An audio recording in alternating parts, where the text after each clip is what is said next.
واحد صاحبي حصل له موقف غريب جدا فحبيت احذرك علشان ما يحصلكش زيه.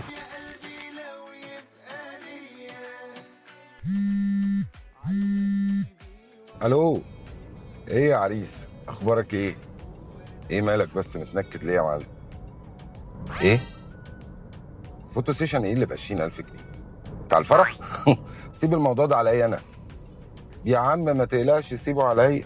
وبعد ما قلت له انا هتصرف قعدت افكر اعملها ازاي لحد ما لقيت ان اللي ممكن يسد معايا الوحيد هو الجهاز ده، الفيفو في 60. علشان الموبايل ده بيجي بكاميرات جبارة 50 ميجا بكسل وعدسات من زايس الألمانية، وغير كده فيه أكتر من مود تصوير تقدر تطلع بيه صور ممتازة. وكمان لو فكرت أصور بيه فيديو أو صور بالكاميرا الأمامية هاخد نفس جودة التصوير بالكاميرا الخلفية، لأن السيلفي هنا 50 ميجا بكسل، وتقدر تصور بيه فيديو 4K بالكاميرا الأمامية أو الخلفية. ولو قارنت الصور اللي بتطلع منه بموبايلات ضعف أسعاره هيكسب برضه. وبس يا سيدي، رحنا وأخيرا وصلنا الفرح، يلا نشوف هقدر أعمل له إيه. وبعد ما وصلت وظبطنا المود بدأنا التصوير وطلعنا كل الصور اللي انت شايفها دي.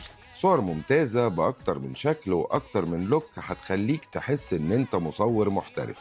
والعريس والعروسة كانوا مبسوطين جدا بالصور، لأنها زي ما انت شايف صور احترافية ولا أجدع كاميرا. وده الموبايل الوحيد اللي هيخليك مصور محترف حتى لو انت ما بتعرفش تصور.